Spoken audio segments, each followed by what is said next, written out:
Jake Matthews worked on spaceships. He was a quiet man who liked fixing engines more than talking to people. His job was on a small repair station that floated near the edge of human space. It was a simple life, and Jake liked it that way. He never wanted anything too exciting.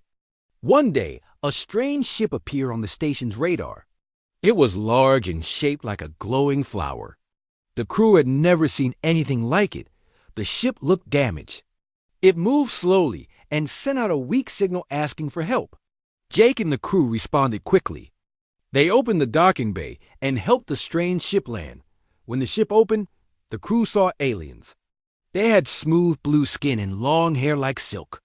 One of them stood taller than the rest. She wore a silver cloak and had a crown on her head. She was Queen Alara of Zerinthia, a powerful race that humans had only heard about in stories. Jake didn't care much about titles or aliens. He saw the broken parts of their ship and got to work. Alara watched him as he fixed the engines. She seemed curious. Jake explained what he was doing in simple words. She nodded and smiled. After a few hours, the ship's power came back. To thank him, Alara handed Jake a strange crystal and said a few words in her language. Jake smiled and nodded. He thought it was just a thank you gift. The crew clapped politely, and the moment passed. The next day, a message came from Alara's ship. It was for Jake. The message said, "You are now bound to our queen by the right of devotion. Welcome, consort." Jake stared at the message. He thought it was a mistake. He asked the station's translator for help. The translator confirmed it. By accepting the crystal and nodding, Jake had unknowingly agreed to a marriage ritual. He laughed at first. It sounded like a joke, but soon more messages came. Zerinthian diplomats arrived. They treated Jake like royalty. They called him his bonded. They asked when he would travel to Zerinthia to join the queen. Jake met with Alara again, this time in a private room on the station. She looked calm and kind. She said, "I understand this was not your intention, but the rite is old and sacred. I cannot undo it without bringing shame to my people." Jake felt lost. He didn't want to cause trouble, but he also didn't want to be married to a queen. Alara offered him a choice. "Come with me, learn about my world. If after one cycle you wish to leave, I will release you." Jake thought for a long time. He didn't have family. His job was simple. Maybe this strange mistake was a chance to do something new. He finally agreed. The crew was shocked. Some laughed. Some thought he was crazy. But Jake packed a small bag and walked on to the alien ship. Alara waited for him. She gave him a small smile. "Thank you, Jake," she said softly. The ship left the station and flew into deep space. Jake watched the stars pass by. He didn't know what waited for him, but something inside him felt curious. His life had just changed in a way he never imagined. He had fixed the ship and gained a queen. And now he was heading to a new world that might change him forever. The ship moved through space like a silent bird. Jake sat near a wide window and looked at the stars. Everything felt strange. The air smelled different. The lights were soft and blue. The walls of the ship looked like smooth stone, but they changed color when touched. Jake had never seen anything like it. Queen Alara walked beside him. She didn't speak much, but she always gave him a calm smile. Jake didn't know what to say. He was just a mechanic. She was a queen, but she didn't act proud or cold. She spoke gently and explained things when he looked confused. They reached their homeworld, Zerinthia, after 2 days. Jake stood at the window and stared. The planet was full of green light. Giant trees rose from the land. Floating towers moved between the clouds. The cities looked like living plants, growing and glowing. The ship landed near a large palace. It was made of crystal and vines. Birds with 4 wings flew over it. People waited outside to see the queen. Return. When Jake stepped out with her, they gasped. He felt their eyes on him. He didn't know if they were happy or angry. Inside the palace, servants gave Jake clothes made of soft fabric. They showed him a room that looked like something from a dream. There was a bed that floated in the air and walls that played soft music, but Jake didn't feel relaxed. He missed his tools, his station, and his quiet life. Later, Alara invited him to walk in the royal garden. Trees whispered in the wind. Small glowing animals ran through the grass. She looked at him and said, "I know this is hard for you, but I want you to feel safe here." Jake nodded slowly. "It's just ... Everything is so different. I don't belong here." "You are here because you helped us," she said. "That means something. My people will learn to accept you."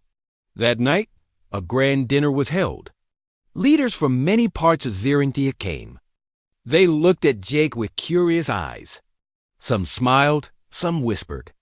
Jake sat beside Alara. She introduced him as her bonded one. He tried to smile and be polite, but he felt out of place. One older leader stood and spoke. "He is not of our kind. How can he stand beside our queen?" Alara's voice was calm. "He saved my life and showed kindness." "That is enough for me." The room became quiet. Then a few others stood and nodded in agreement. Jake felt a little better. He saw that Alara was strong but fair. She did not let others decide how she should feel. In the days that followed, Jake was shown many places. He saw schools, gardens, healing halls, and flying ships. Xerinthians loved knowledge and beauty, but some still looked at him with doubt. He heard whispers when he passed. One day, a group of young students asked to meet him. They asked him questions about Earth. He showed them how to fix a simple engine. They laughed and clapped. One girl said, "You're not scary at all. You're fun." Jake smiled. For the first time, he felt welcome. Alara visited him often. They shared meals and talked. She asked him about his home, his work, his favorite foods. He told her stories about space stations, broken engines, and quiet nights under the stars. She listened with interest. "You see beauty in simple things," she said. "That is rare." Jake looked at her. She wasn't what he expected. She wasn't cold or proud. She cared deeply for her people and wanted peace. He started to feel something he hadn't felt in a long time. He felt seen. As days passed, Jake began to feel more comfortable. He wore Xerinthian clothes and learned their words. He fixed a few broken machines in the palace, and the workers started to like him. He found peace in the quiet gardens and joy, in the laughter of the young. Still, he knew not everyone accepted him. But he also knew he wasn't alone. Alara stood by him. She didn't force him to change. She gave him space, and that made all the difference. Jake looked up at the stars one night from the palace tower. He still didn't know what the future would bring. But for now, he wasn't just a mechanic. He was something more. And for the first time, he didn't want to run away from it. Jake woke up to soft music playing from the walls. The light in his room slowly changed from blue to golden, like a sunrise. He stretched and sat up on the floating bed. Even after many days, he still wasn't used to it. Everything in Xirinthia was different. Strange, but also beautiful. He stepped outside and walked through the palace halls. The floor felt warm under his feet, and plants grew along the walls. Some of them glowed when he passed by. Servants greeted him with gentle nods. He nodded back, still unsure of how to act like someone important. Later that morning, Alara took him to the council hall. It was a large room with a high ceiling and windows that looked out over the city. The other leaders of Xirinthia were there. They sat in a circle, their clothes bright and flowing. Alara sat in the middle, and Jake sat beside her. A meeting began. They spoke in soft voices, but their words were serious. Jake listened carefully. The topic was about a group of border villages that were having trouble. Supplies were late, and some people were unhappy with the Queen's rule. Some blamed the sudden marriage to a human. Jake didn't speak at first. He felt it wasn't his place. But then Alara looked at him and asked, "What would you do, Jake?" He was surprised. He thought for a moment, then said, "Maybe send someone to help them. Someone who listens. Not to order them around, but just to fix what's broken." The council was silent. Then one member said, "That is ... simple. Simple can work." Alara replied. The council agreed to Jake's idea. They would send workers and listeners, not soldiers. Jake felt nervous, but also proud. Maybe he could help in small ways. After the meeting, Alara walked with him in the garden. "You spoke well," she said. "Your words matter." "I'm just a mechanic," he said with a shy smile. "You're more than that now." That evening, Jake went to the repair yard near the palace. It was full of machines and tools. He felt at home there. Some workers watched him as he looked over a broken scout ship. He rolled up his sleeves and got to work. After a while, a young mechanic named Lyra came over. "Can I help?" she asked. "Sure," Jake said. "Pass me that spanner." They worked together for hours. Others joined too. They talked, laughed, and fixed 3 ships. Jake didn't feel like a stranger anymore. Word spread that the Queen's Bonded One was fixing ships with his own hands. Some people were impressed. Others were confused. But many began to see Jake as more than just a human. He was someone who cared. The next day, a celebration was held in the city. It was a festival for the season of growth. Flowers bloomed everywhere. Lights floated in the air. Music played in the streets. Alara and Jake walked through the crowds. People bowed and offered gifts. Children ran around with glowing ribbons. One old woman stepped forward. She held out a small plant in a pot. "A gift for your union," she said. Jake took it gently. "Thank you," he said. The woman smiled. "Grow it with care, like your bond."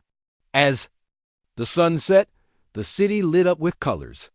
Jake stood beside Alara, watching the sky. He still missed Earth sometimes. He missed coffee, old music, and the smell of engine oil. But here, he felt something he hadn't felt in years. He felt needed. Alara looked at him and said, "Zirinthia is changing." "And so are you," Jake nodded. "Maybe change isn't so bad." That night, he placed a little plant on his window. It glowed softly in the dark. He sat beside it and looked out at the stars. He didn't plan this life. He didn't ask to be here. But now a part of him was starting to want it. He wasn't just fixing ships anymore. He was helping fix something much bigger, and for the first time, he felt like he belonged. Jake stood in the palace garden early in the morning. The air was cool and the sky was pink. He liked coming here before the day began.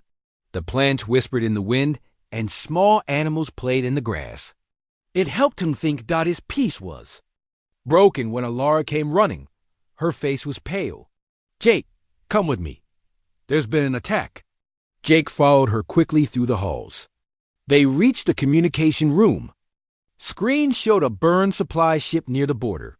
Soldiers were talking fast. One of them turned and said, "Your Majesty, it was no accident. The ship was hit with a weapon.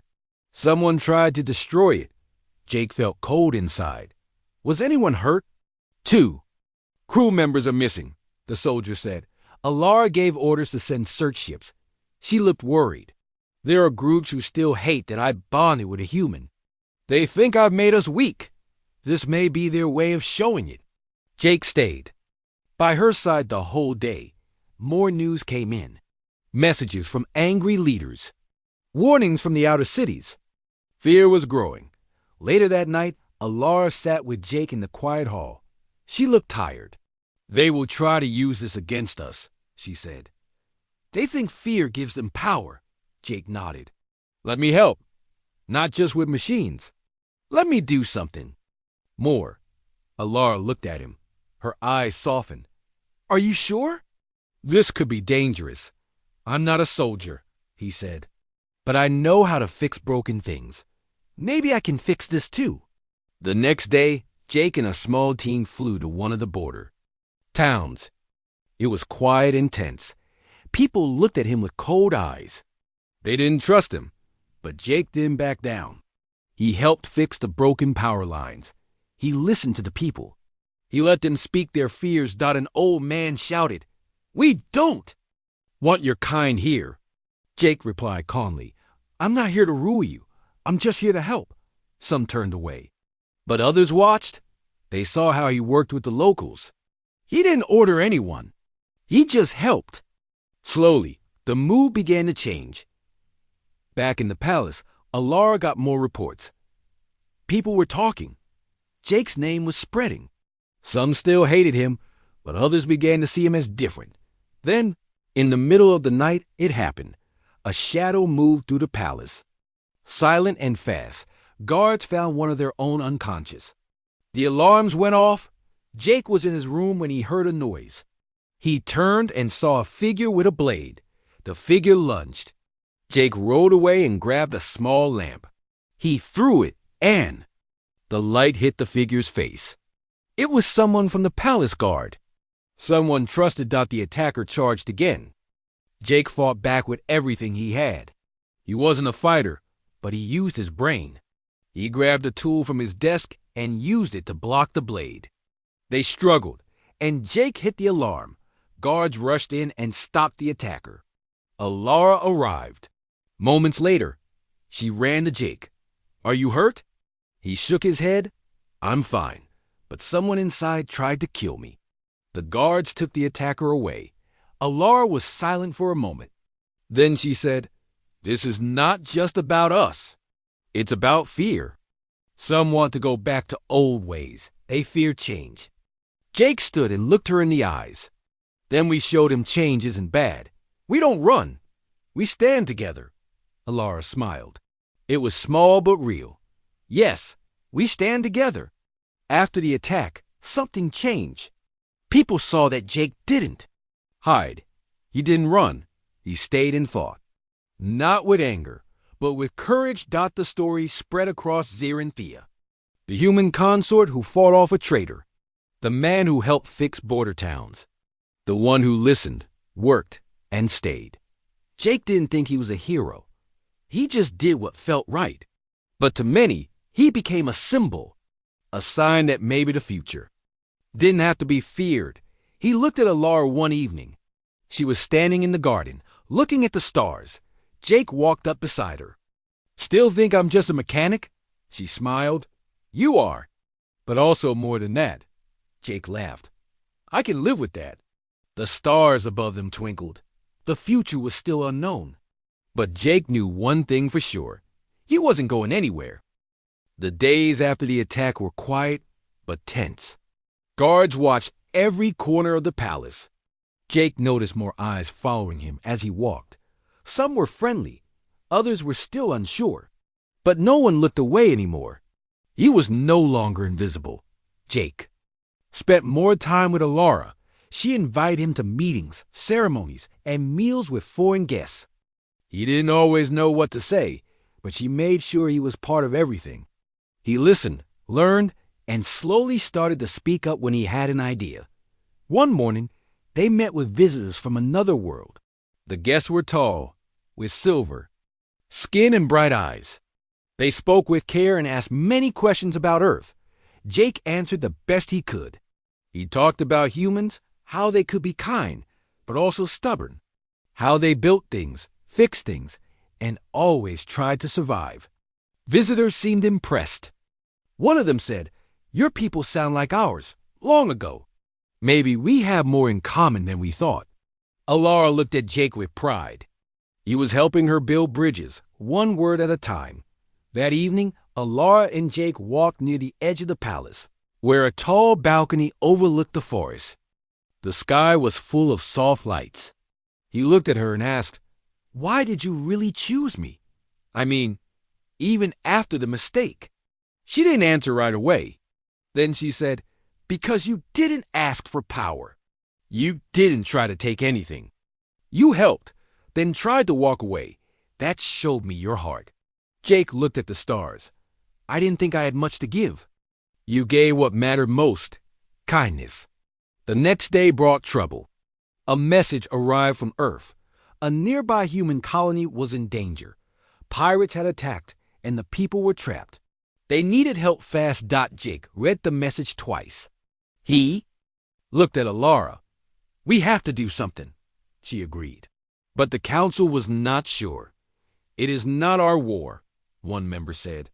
"Why should we risk our ships for humans?" Jake stood up. His voice was steady. Because they're not just humans. They're people. They need help. If we stand by and do nothing, then what kind of future are we building? The council argued for hours. Alara listened to them all, then finally spoke. We will not let fear make our choices. We help because it is right. Ships were prepared. Jake joined the team even though it was dangerous. Alara didn't try to stop him. She simply said, come back safe. The rescue fleet left Xerinthia at dawn. Jake sat on one of the ships, heart beating fast. He wasn't a soldier, but he had a role. He would help fix damaged ships, calm frightened people, and bring them home. When they reached the human colony, it was worse than they thought. Smoke rose from broken buildings. The pirates were still nearby. The Xerinthian ships moved quickly, blocking the enemy and guiding the people to safety. Jake worked nonstop. He carried wounded children, fixed broken doors, and even helped power up old escaped crafts. People looked at him in shock. You're with the aliens? Someone asked. No, Jake said with a tired smile. I'm with the helpers. After long hours, the people were safe. The pirates fled. No lives were lost. The humans thanked the Xerinthians. One elder shook Jake's hand. You never forgot us, he said. When Jake returned to Xerinthia, the welcome was loud and warm. Alara hugged him in front of everyone. She whispered, you didn't just save them. You showed them who we are. The people cheered.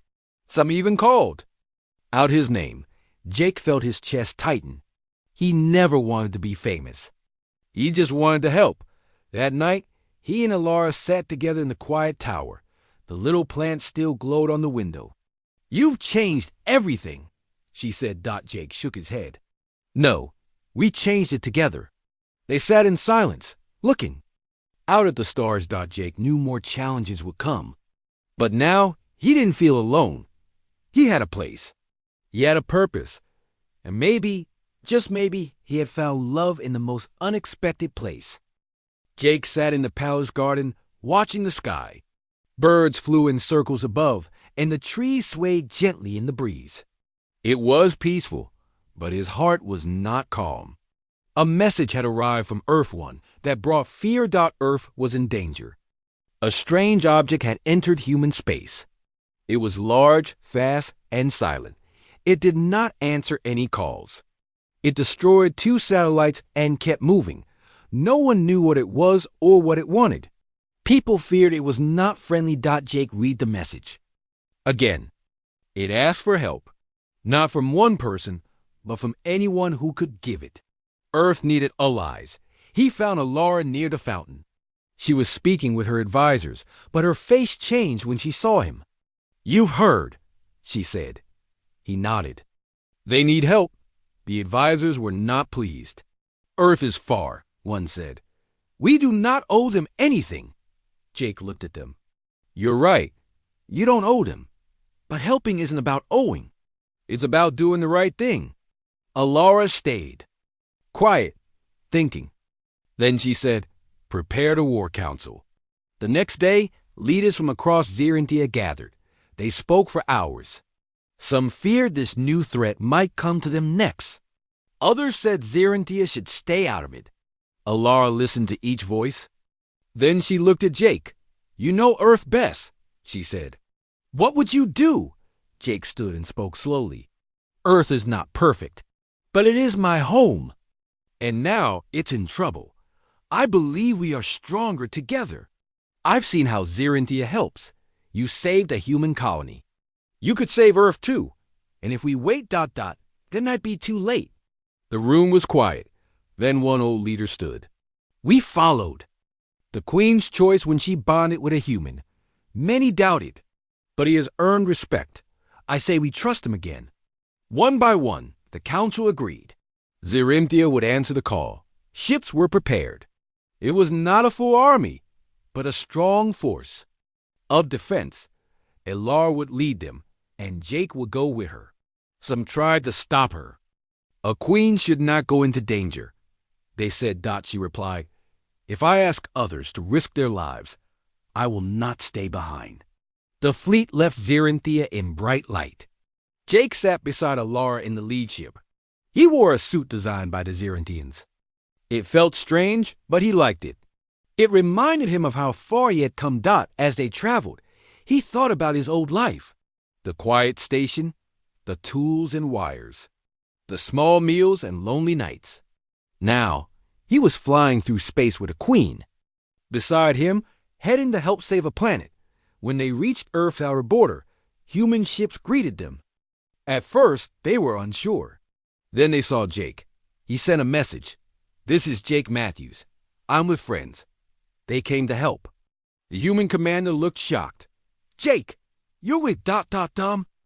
They're good people. They saved lives. They want peace." The commander gave the order. The Xeranthian ships were allowed to enter. Together, they planned.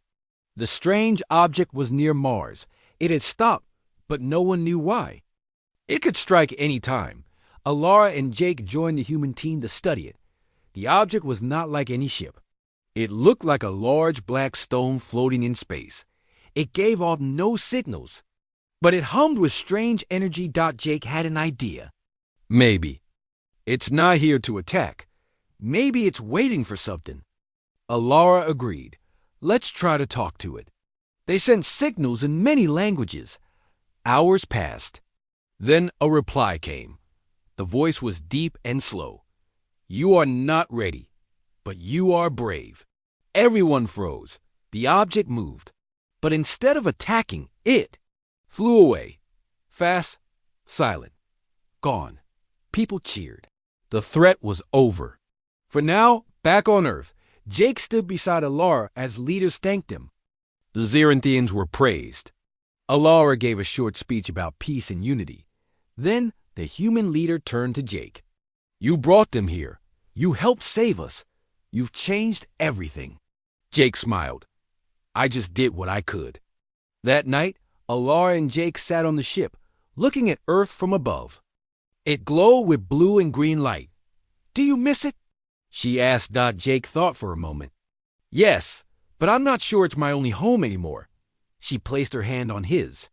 "Then maybe you have two homes now." Jake nodded. "Two worlds. Two lives. One bond." He didn't know what the future would bring, but he knew he would face it with her. The weeks after the journey to Earth were busy and full of change. Jake and Alara spent their days moving between Xeranthia and human space. They helped both worlds work together. There were many meetings, handshakes, and plans for the future. Some people were happy, some were worried, but most wanted to see what would happen next. Jake often felt tired, but he also felt proud.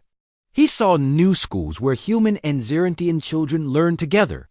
He saw builders using both worlds.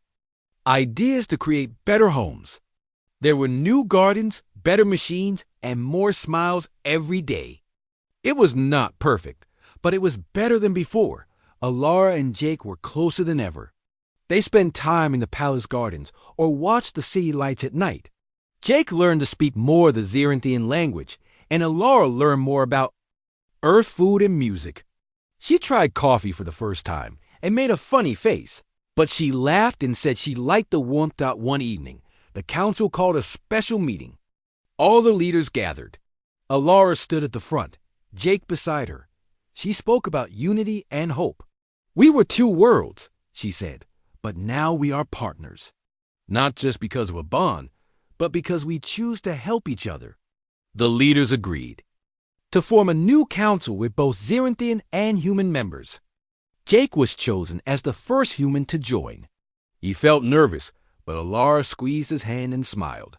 "You are the bridge," she whispered. After the meeting, Jake walked in the garden alone for a while. He thought about his old life, fixing ships, in quiet corners, never expecting much. Now, he helped shape the future for two worlds. It felt strange, but right. He found Alara by the small glowing tree they had planted together months ago. It was taller now, with new leaves. She touched a branch gently. "It grows fast, like us," she said. Jake nodded. "I never thought I'd have all this. I never thought I'd have you." She smiled. I never thought I'd have you either. Suddenly, a small group of children ran into the garden.